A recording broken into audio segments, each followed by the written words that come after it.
لله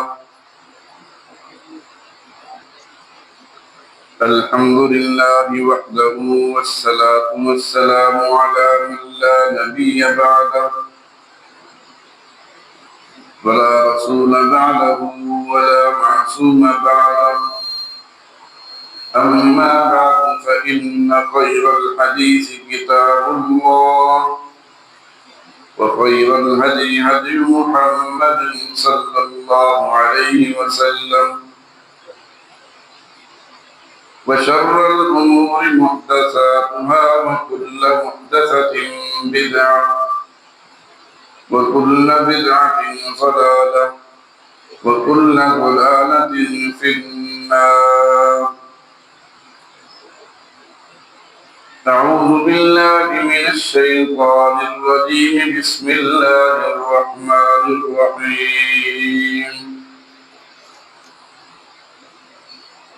اليوم أكملت لكم دينكم وأتممت عليكم نعمتي ورضيت لكم الإسلام دينا.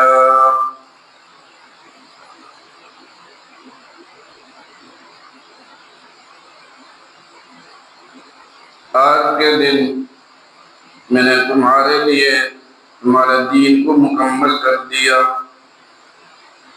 اور نعمتیں تم پر پوری کر دی اور تمہارے لیے اسلام و دین پسند کیا. سبحان ربک رب العزت عما یصفون وسلام علی المرسلین والحمد للہ رب العالمین. حضرات محترم،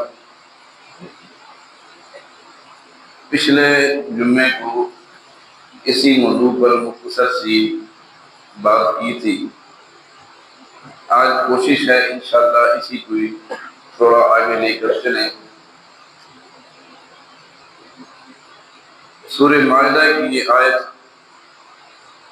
اس کے ترجمے سے آپ حضرات نے اندازہ لگایا ہے کہ اللہ پاک کا ارشاد ہے کہ نبی کریم صلی اللہ علیہ وسلم اور صحابہ اکرام سب کو مخاطب فرما رہے ہیں کہ تمہارے لیے میں نے دین کو مکمل کر دیا ہے اور اس پر جتنی بھی نعمتیں سب کو تمام کر دی ہے اور تمہارے لیے بطور مذہب اسلام دین کو حاصل کیا ہے.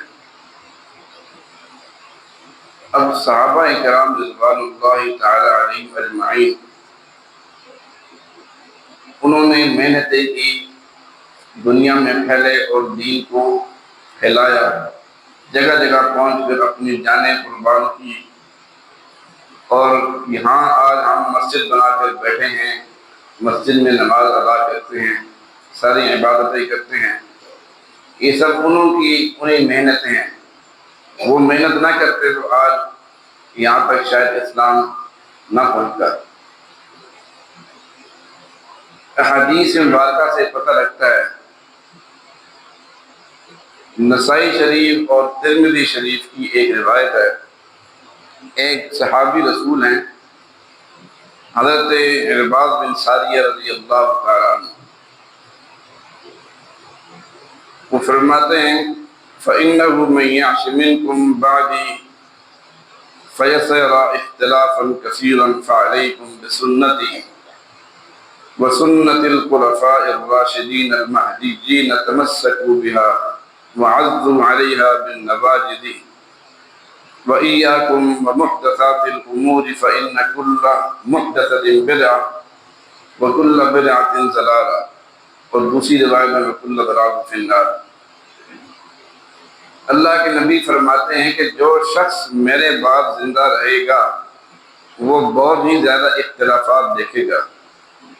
سو تم پر لازم ہے کہ تم میری اور خلفائے راشدین جو کہ ہدایت یافتہ ہیں ان کی سنت کو مضبوطی سے پکڑو، اور بلکہ اپنے داڑھوں یعنی دانتوں کا ذکر کیا ہے، ان سے مضبوطی سے قابو کرو اور تم نئی نئی چیزوں سے بچو، کیونکہ ہر نئی چیز بدعت ہے اور ہر بدعت گمراہی ہے اور ہر گمراہی جہنم پر لے جانے والی ہے.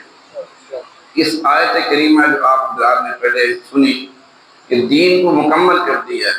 جو دین نبی کریم صلی اللہ علیہ وسلم کے دور میں تھا وہاں پر دین مکمل ہو گیا. اس کے بعد نیا دین کوئی نہیں آ رہا۔ جو دین وہاں پر تھا آج بھی وہی دین ہے، اور قیامت کے روز تک انشاءاللہ وہی دین رہے گا۔ اس کے اندر کوئی کمی بیشی کی گنجائش نہیں ہے۔ دین تھوڑا ہے یا زیادہ ہے وہی دین ہے۔ اس کے اندر کوئی انسان اپنی مرضی سے کوئی کمی کرتا ہے یا زیادتی کرتا ہے وہ اپنے نقصان کرتا ہے۔ ہمارے معاشرے میں ایسے بہت سے لوگ ہیں ان کی کمی نہیں، جو ہر روز آئے دن نئی سی نئی چیزیں ایجاد کرتے ہیں اور اس کو دین میں داخل کرتے ہیں، اور ان بدبختوں کو یہ پتہ نہیں ہے کہ دین کے اندر کوئی بھی نئی چیز ایجاد کرنا یہ بدعت جاتا ہے، اور بدعت گمراہی ہے، اور گمراہی جو ہے یہ جہنم پر لے جانے والی ہے۔ مختلف احادیث مختلف روایات سے پتہ لگتا ہے۔ ایک حدیث اور بھی ہے، آپ حضرات اور غور فرمائیں، یہ بھی غالباً ترمذی شریف کی روایت ہے کہ نبی کریم صلی اللہ علیہ وسلم نے فرمایا کہ ان بنی اسرائیل تفرقت على 72 ملة وتفترق امتی على 73 ملة كلهم في النار الا ملة واحدة۔ نبی کریم صلی اللہ علیہ وسلم نے فرمایا کہ یعنی بنی اسرائیل 72 فرقوں میں بٹ گئے تھے، اور میری امت 73 فرقوں میں بٹ جائے گی، وہ سب کے سب دوزخ میں جائیں گے سوائے ایک گروہ کے۔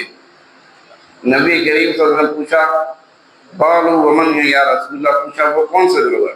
فرمایا ما انا علیہ و اصحابی، یعنی کہ میرے اور میرے صحابہ کی جو اتباع کرے گا وہی نجات یافتہ ہوگا۔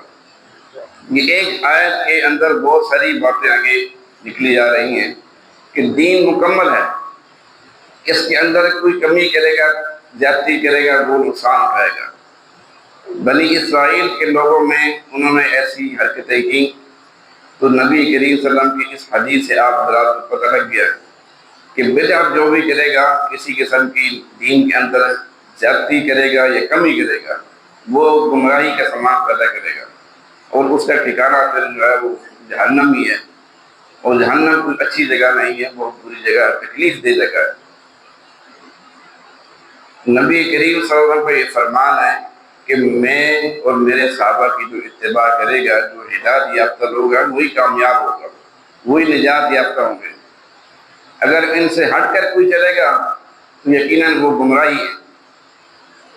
ایک حدیث اور بھی ہے، نبی کریم صلی اللہ علیہ وسلم کا فرمان ہے، بخاری شریف کی روایت ہے، خیر الناس قرنی ثم الذین یلونہم ثم الذین یلونہم، یعنی بہترین لوگ میرے زمانہ میرے اہل زمانہ میں ہیں، پھر ان کے بعد والے، پھر ان کے بعد والے، یعنی صحابہ کرام رضوان اللہ تعالیٰ علیہم اجمعین نبی کریم صلی اللہ علیہ وسلم کے دور کے لوگ تھے، ہدایت یافتہ لوگ تھے، ان کی جو پیروی کرے گا وہ کامیاب ہوں گے۔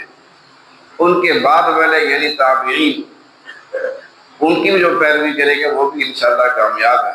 پھر ان کے بعد والے یعنی تبع تابعین، ان کی بھی جو پیروی کرے گا، اقتداء کرے گا، ان کے پیچھے چلے گا تو انشاءاللہ وہ بھی کامیاب ہوں گے، کامران ہوں گے۔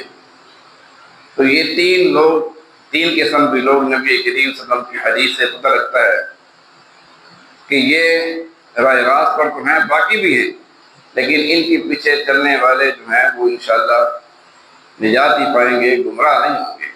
ان سے ہٹ کر جو چلیں گے وہ گمراہی کے سامان پیدا کریں گے۔ باقی اللہ سے دعا فرمائے اللہ پاک ہم سب کی اصلاح فرما دے، کمیاں کوتاہیاں ہر انسان میں ہوتی ہیں، اللہ پاک درگزر فرمائے اور دین کی صحیح سمجھ عطا فرما کر اس پر عمل کرنے کی توفیق عطا فرمائے۔ وما علینا الا البلاغ۔